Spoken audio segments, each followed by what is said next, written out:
All right. So little technical difficulties there. Andy screwed up our entire podcast by leaving. I don't quite understand why that happened because I am the moderator of this thing, the control freak that I am. But when Andy left, it was just him knocking the whole thing off. So anyway, as our chat room repopulates, if in fact anyone followed us over to this link, Jonas, you have. I do want to talk about the pitch evasions because I anticipate potentially a difference of opinion that will produce a good debate.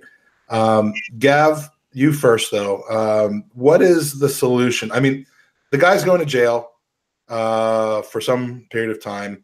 He's getting a lifetime ban from that stadium, if not all stadiums. Is that enough, or what is it going to take? I mean, firstly, obviously there was two pitch evasions, wasn't there? There was Touch on the second one too. There was the Villa one and the Arsenal one, and I think really they should be looked at completely and totally different. Really, the Villa fella, the Bromley fella, for me, it weren't right what he did. He shouldn't have come on and hit the player. Do you know what I mean? And the thing is if you go on the pitch, you know you're getting a ban. It's as simple as that, really. So he came on the pitch. He also hit the fella, which is assault. Right. So he should get his usual ban, and then done for the assault. To be honest with you, I'm kind of shocked he only got 14 weeks, which 14 weeks basically means he's going to do about 5. He'll do 5 weeks. Do you know what I mean? He'll do 5 weeks on the wing and he'll be out again. So I think he was stupid because if you do that, then you're going to get a bit of bird. Bird as in jail time, right? So, but how about the club though? You can't. See, now we are going to have a debate here. Yeah, all right, go ahead. Unless you go right the way, because we're both old enough to remember cages in football grounds. Yeah. Right, and Highbury was the only ground where there wasn't a cage. Right, there was never a cage at Highbury, but I'd often go to away games, and you'd be caged in. You can't get on the pitch, and B, you can't get away. You can't get the home fans, and the home fans can't get at you. Do you know what I mean? That was what the cages were about. The cages were to stop fighting inside the ground. Yeah. Unfortunately, the side effect of that was what happened. The sad events at Hillsborough. What happened at Hillsborough. Which, again, maybe that wasn't 100% down to the caging anyway, but obviously it was the cages that actually killed the people. Yeah, it didn't cause it, but without them, it wouldn't have happened that way either. Yeah, exactly. Like I say, I don't think it was the cages that killed them.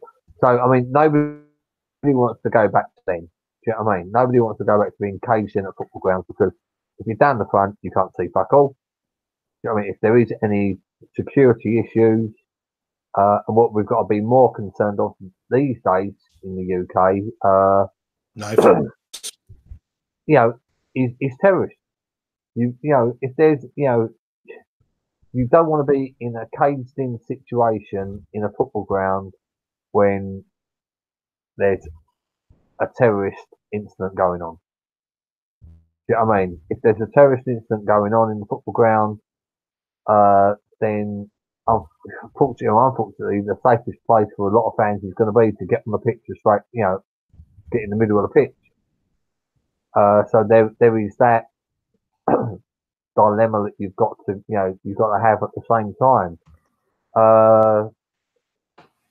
The solution is there's never going to be a solution if somebody can see a gap between stewards and wants to get on the pitch. They're going to get on the pitch. Okay. But I have a different opinion on it. And my opinion has a lot of holes in it. I understand this, and so let's talk this out a little bit. But to me, and to use as it's probably an awful analogy, but let's use racism, anti-Semitism, hate speech as kind of an analogy in the sense where you end up in a certain way having self-policing in the stands. I've heard stories of at the most recent derby at home, someone making hissing noises, which is just deplorable, and I could go on for hours about that.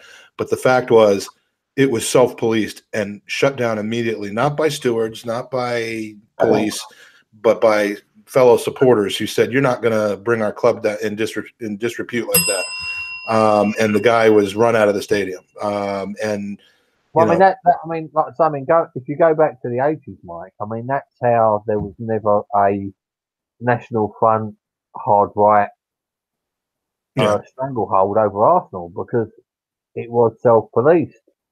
It was self-policed by, obviously, a lot of people are going to say it was Denton. Alexa, stop.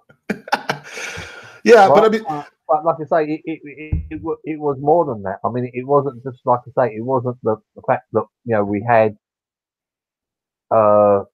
big, hard, strong Afro-Caribbean fans at Arsenal. It was also the fact that we had big, strong, hard Irish, and second-generation Irish and second-generation Italians. I mean, you've got to think. I mean, when you go back to the history of Islington as a whole, Islington for the majority of the previous century was almost like the dumping ground of immigration in London.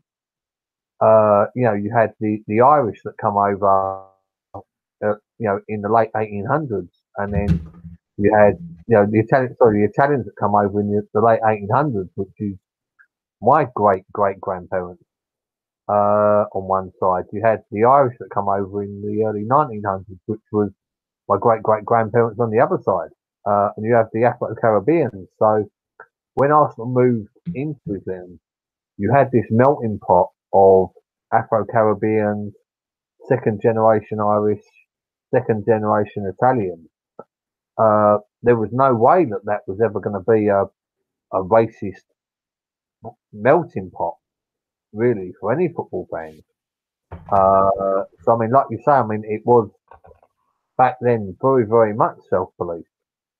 Well, and that's a piece of, like Jeffrey says in the chat, and Jeff and I have talked a lot about elements of self-policing that are near and dear to our particular hearts, given our history and background. But Arsenal is just it's an incredible piece of background about that. I don't think most people, certainly not people who have been Arsenal through and through for 5 generations like yourself and local, would know that kind of background. And it's just another reason why I am glad Arsenal selected me as opposed to another club. When I lived over there, I lived far closer to Chelsea than I did to Arsenal.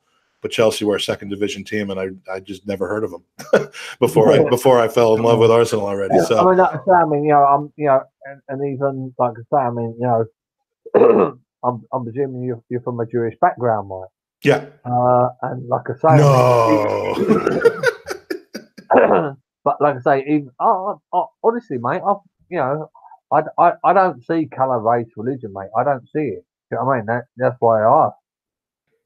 But like I say, I mean, the Jewish immigration was mainly an East London thing, and like, I mean, my mother's husband, he's Jewish, and all his dad, his kids, they're all strongly West Ham, because when they come over to the country, they were sort of more into the East End side of things. Due to the time in which they come over. So, I mean, like I say, I mean, there's probably as many Jewish West Ham supporters as there is Arsenal and there is Tottenham. And we know there's more of both than there are up in Middlesex, but not that they'd ever admit to that. But and as fascinating as this is, I mean, and I would love to have a longer conversation. My son's football match starts in about 45 minutes. So for the next 10, 15 minutes that I have left, back to the pitch invasion situation. Yeah.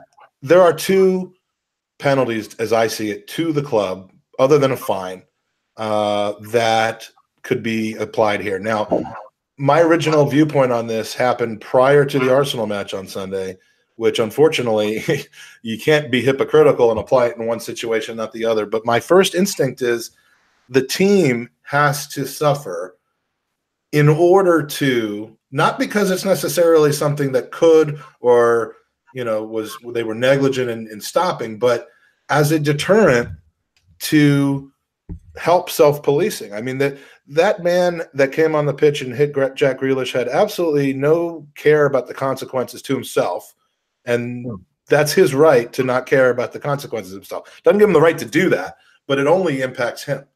When a situation like that is going to impact the entire club, when he tells his mates, if he told his mates that he was going to, he was going to run onto the pitch or when who knows, I don't know exactly where he came from, what happened in the situation, but if that was going to cost the team 2, 3, 5 points in the standings, or a less severe penalty of maybe playing a game or two in front of closed doors, which that hurts fans, but without hurting the team in the table. Those are pretty much the only ways I can see to counter incentivize people, because they'll spend time in jail. They'll figure out a way around a ban. But if they're going to be responsible and known to be responsible for costing the team 4 points in the table and possibly getting them relegated, it's harsh, but it's a deterrent to me. And I'm well aware of the objections of, well, then you're going to have people in plain clothes going to Arsenal that are Tottenham or Chelsea supporters and running onto the pitch. And for once, Miguel Delaney, who we've had on the podcast before, we've tended to disagree with him on a lot of different topics. This one I agree with him fully, because he said the same thing. I'm not saying you dock him 4 points in real time. There's an investigation that has to happen. And, the assumption is that between social media, the ticket tracking that is so much more vital, and robust in the UK than it is here in America, where tickets are basically a commodity, then no one knows who's holding them. To me, I think it could be investigated, and vastly in the majority of cases, you're going to know whether it was a plant or not. I just think, the Villa one is extreme, and like I say, I can't remember many occasions in the last 20 years where a fan's actually come on the pitch and actually hit a player.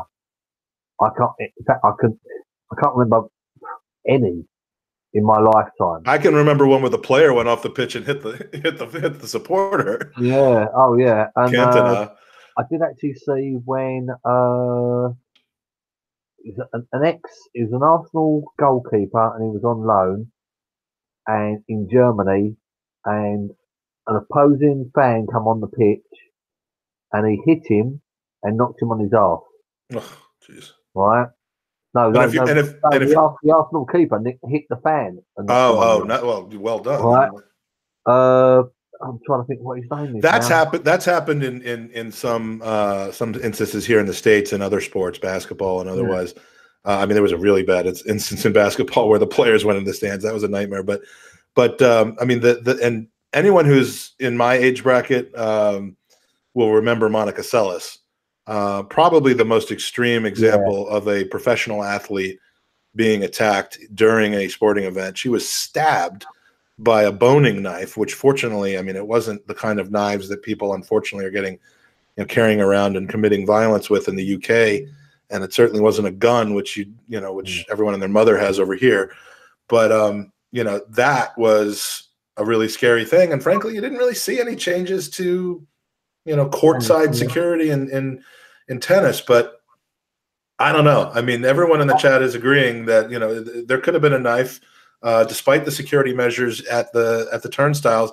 There could have been a knife, and where's it going to stop? And what are your thoughts before we wrap up, Gav, about specifically about the reality of docking teams to the point where there is a serious impact on the club, the community, the city, if somebody decides to be a jackass and acts like that, to where you might think twice, and if you're surrounding that guy and that you see that guy's about to do that, they might step in. Yeah, as Danny, as I've just got the chat up, as Danny said, it was Graham Stack who did it in Belgium. So props to Dan for that one. I see it as the clubs and the home team has responsibility for anybody that goes on the pitch. So it's down to the club. If somebody wants to be an idiot and goes on the pitch, then they're only being an idiot to themselves because they're going to end up with a hefty ban, and like the Birmingham fan, he's going to get a ban. Do you know what I mean? He's got 14 weeks in jail, which he's going to probably serve about 5 weeks. He's going to get a lifetime ban. He's only been an idiot to himself for the fact of 5 minutes of glory of hitting. And, let's not get this wrong. Grealish is absolutely hated by Birmingham fans. He's a Villa captain. He winds them up. He takes the piss out of them. Blah, blah, blah. So, but at the end of the day, Birmingham City have a care of duty for all the players on the pitch. Much the same as what happened at Arsenal, where Arsenal have got a care of duty for everybody that goes on the pitch. Now, to me, there's a difference. The fella that come on at Birmingham went on specifically to hit Grealish. Yeah, that's what his aim was. But the fella at Arsenal, who again he's going to get a ban, he went on specifically to celebrate. And as he was running on, Smalling kind of walked forwards. He just sort of barged past him. He didn't actually go to assault the player. Now, I'm talking for somebody that's actually been on pitches. Even so, the majority of times was once the game had finished. Yeah. But like I say, the Arsenal fellow I can see in a completely different light. He wasn't going on there intent of violence. He was caught up in the moment, misguided. But you don't know. But you don't know what these people's intentions are until it's all over. And to me, the guidelines of what consequence there might be have to be applied. You can use some hindsight to figure that out after the fact as to the severity of the punishment. But I mean, I still, unless I miss something, have you shared what your thoughts are on points deductions or on closed doors? I mean, because you're talking about punishment for the offender, and yet you've also said the team bears the responsibility for preventing that from happening. So if they don't prevent it from happening after some point at which the FA says, what's? Yeah, I mean, I think if it was, see, back in my teenage years, if it was a big game and you won, that was the way of celebrating with the team. And it wasn't because you wanted to get on the pitch and cause violence. It was because you wanted to get on the pitch and celebrate. And that was a way for people in my generation. The majority, I don't know a lot of Arsenal boys aged my age and up who haven't been on the pitch in celebration at some point. I mean, let's go back to 1971. Well, a mass pitch invasion is almost different. Mass pitch invasion. I mean, thousands and thousands of Arsenal supporters danced on the White Hart Lane pitch. Oh yeah. Do you know what I mean? And like I say, see, the Arsenal fella was trying to celebrate. And like I say, I don't think that he meant or caused any malice whatsoever to Smalling whatsoever. When it comes down to what the punishment should be for the clubs, and with regards to self-policing, yes, perhaps clubs that have persistently have that problem at the moment, especially when it comes to violence towards players, then they should be looking at playing at least one game behind closed doors. Clubs that have an idiot going on who wants to run about naked or wants to celebrate with players, then they should get a fine. And hopefully the fine and the closed doors and the loss of revenue over that. I mean, you think Arsenal play one game behind closed doors? Oh my That's God. cost £1 million. Yeah, it is. It's £1 million at And least. in dollars, I think that's about $50 at the moment. Right? So it won't hurt Kroenke that bad, but it'll hurt the team. But like I say, I mean that's if it's a persistent problem with multiple people doing it, then you've got to be looking at fines and you've got to be looking at plan behind closed doors. You can't self-police. But you think the point deduction is a step too far?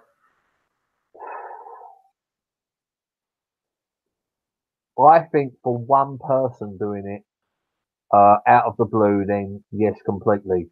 If for example, there was 100 Birmingham fans run on the pitch and started beating up all the Villa players, then yeah, you've got to be looking at points deductions and behind closed doors for the rest of the season. Surprised that hasn't happened at Millwall yet.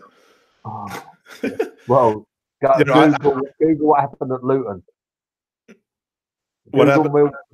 Millwall played Luton in, I believe, the FA Cup or the league around the late 80s.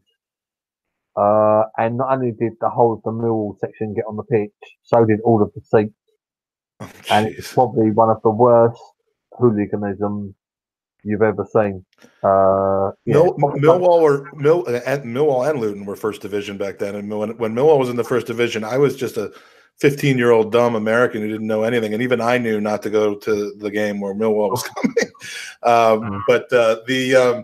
I think you're probably right. If it's a massive coordinated ultras type of violence thing, right away there's full disciplinary action against the team and everything that has to stand for relegation if need be.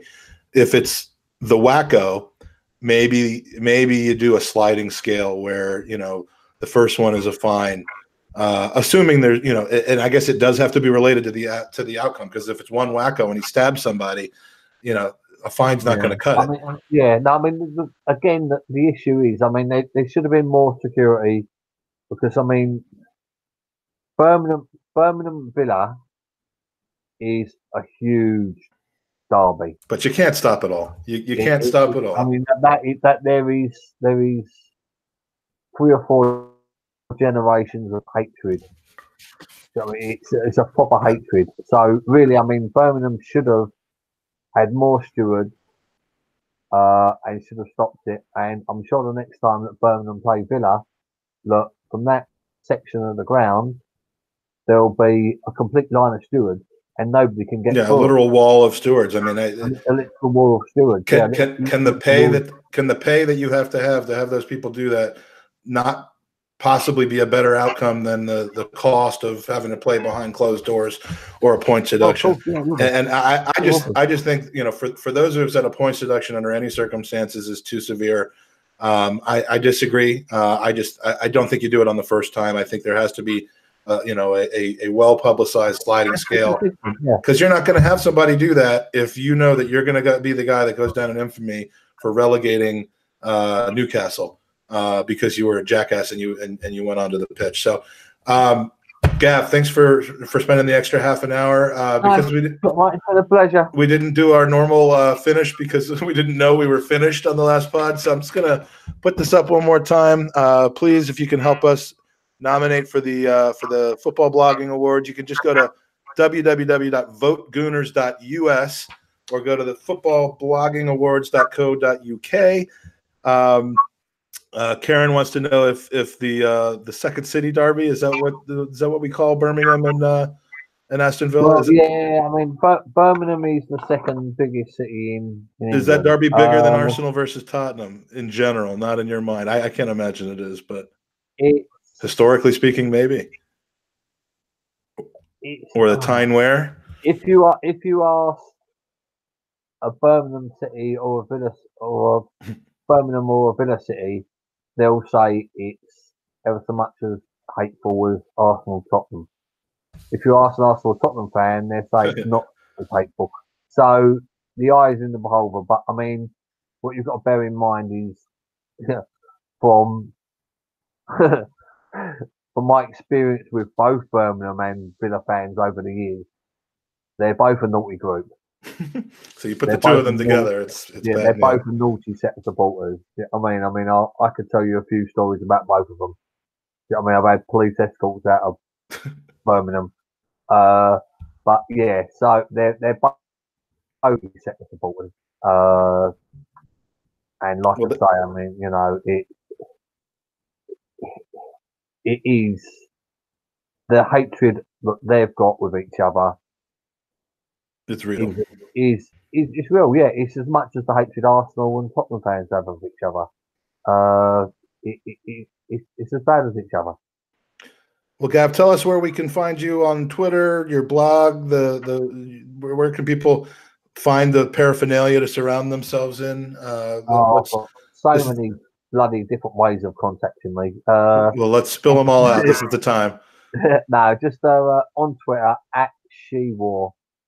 Follow me on there, and I normally put a few links up every now and then of where you can find the old retro shirts, or where you can find some unofficial merchandise, and where you can find a lovely little watch. I'm begging you for larger retro shirts. The two XLs just don't cut it for me, unfortunately. And I'm about to start working on that, but you know. You're looking good, Mike. You're looking good. You're looking good for a man of your age and stature. Thank you.